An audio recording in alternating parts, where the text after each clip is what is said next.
Ladies, gentlemen, men, women, welcome to the only chat show where the guests get to pass the mic and I get to take the mic. I didn't say that. On the last episode, we entertained Sir John Burt, the Director General of the BBC. Now let's roll the tape and see who he selected for the next link in our chain. I thought I'd invite Germaine Greer. And one of the reasons I thought that is that she lived very close to where this studio is when I first knew her 30 years ago. I hope she'll come. Ladies and gentlemen, Germaine Greer. Thank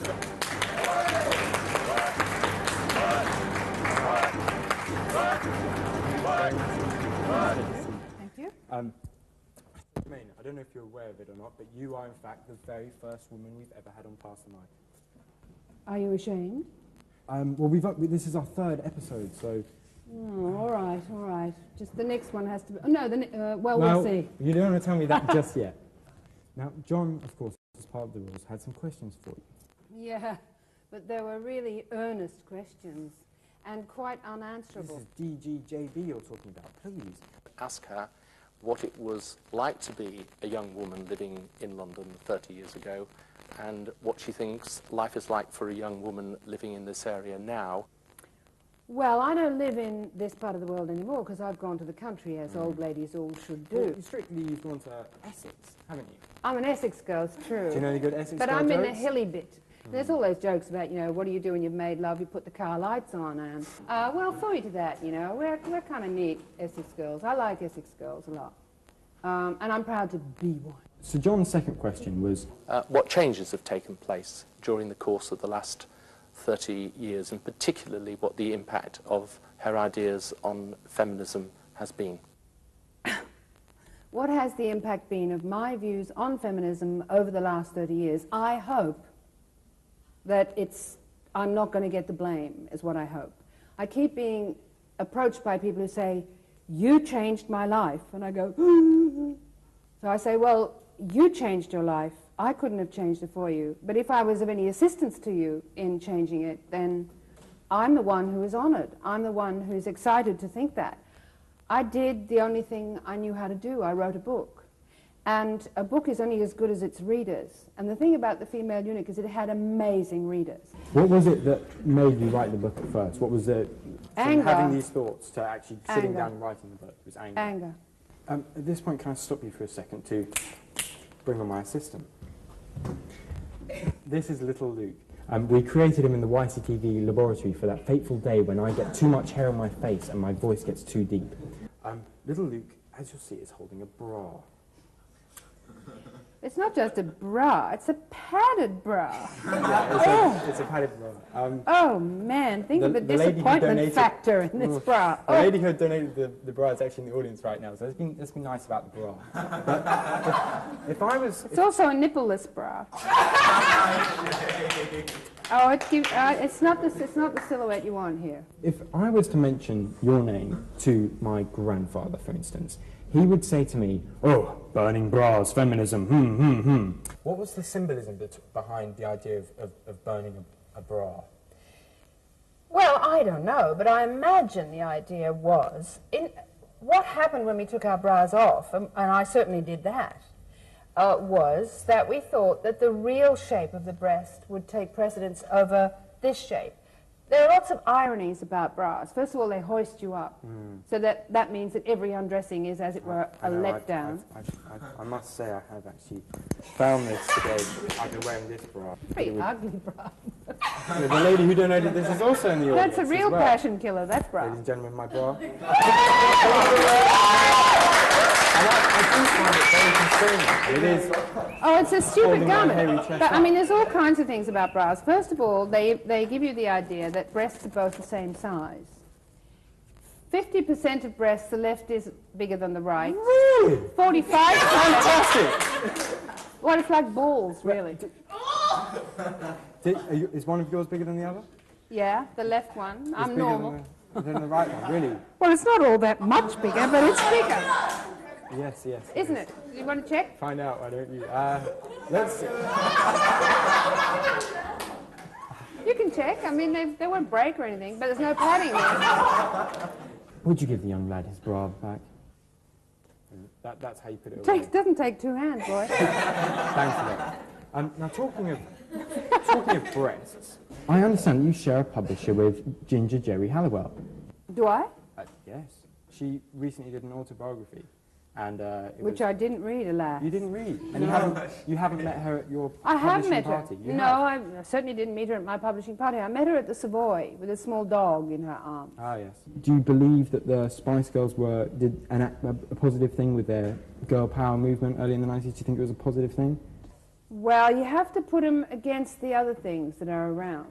I mean, compared to the Coors, I'd say they were positive because they were allowed to eat. Do you want to hear a very corny question? What have the others been so far? No, go for it, Luke. Go for it. You're a good interviewer. You're actually a terrific interviewer. Thank you very much. That's very nice of you. Because, funnily enough, everybody told me that, oh, my dear boy, she's going to eat you alive. I'd love to.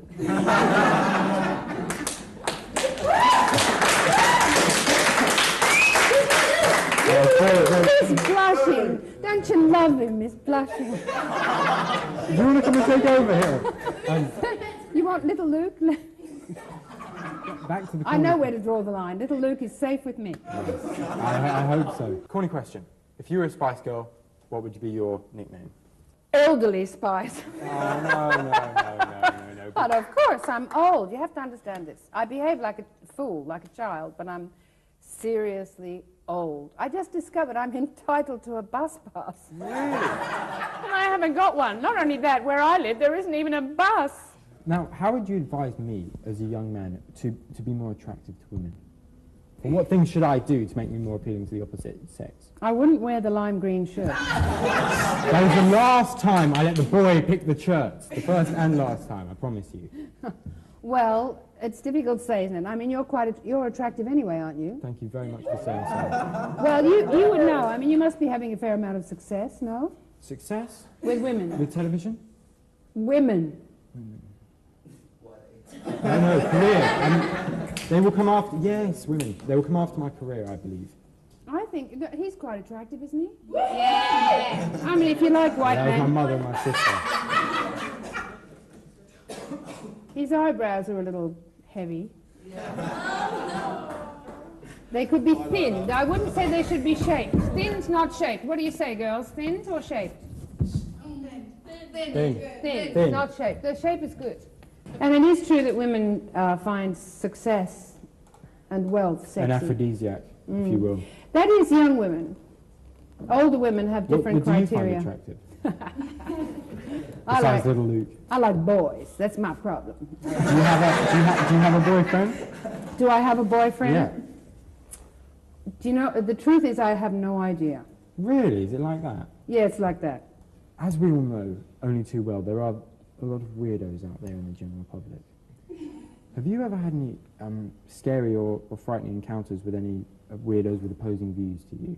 My dealings with weirdos are daily.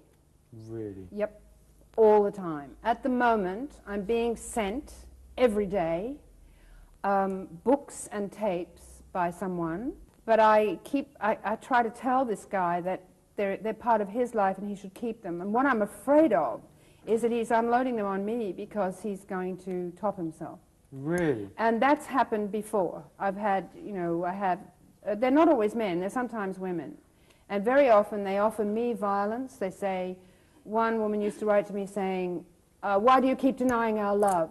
I will stick a knife in your stomach. I've done it before and I can do it again. Good God. And the frightening thing about that letter is her address was on it. It seems to me, but maybe I'm just getting a little crazy myself, that there are more nutters out there than there used to be. Because it's daily. And it's not just one a day. It's 1, 2, 3. Have the audience got any ideas on who we'd like to have Germaine invite into the studio? Any ideas at all? Ricky Martin! No? We want Ricky! We want Ricky! Ricky Martin! He's gorgeous! Security! Ricky Martin! No, Ricky Martin! Live in the visa!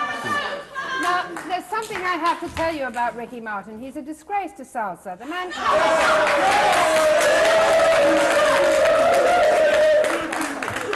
man is a dancing fool. He can't move his hips well. He's a toothpaste advertisement. He is Awful. Person I want to pass the mic to is Benjamin Zephaniah.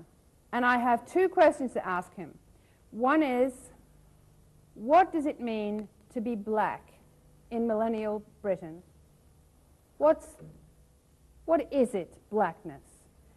The second question is, why poetry? What is it that poetry does for you and could do for everybody? That's it.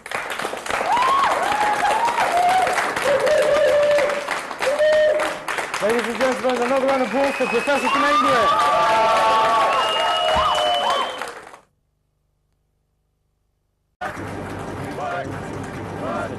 Thank you. Germaine, I don't know if you're aware of it or not, but you are in fact the very first woman we've ever had on Pass the Mic. Are you ashamed? Well, this is our third episode, so... Oh, all right. Just the next one has to be... Oh, no, we'll see. You don't want to tell me that just yet. Now, John, of course, as part of the rules, had some questions for you.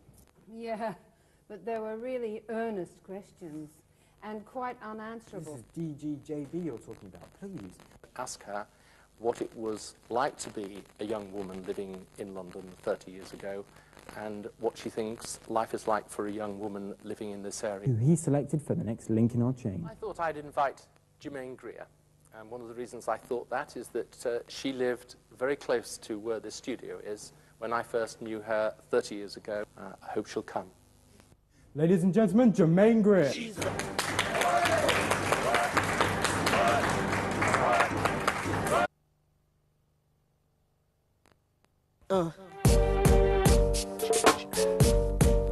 Ladies, gentlemen, men, women, welcome to the only chat show where the guests get to pass the mic and I get to take the mic.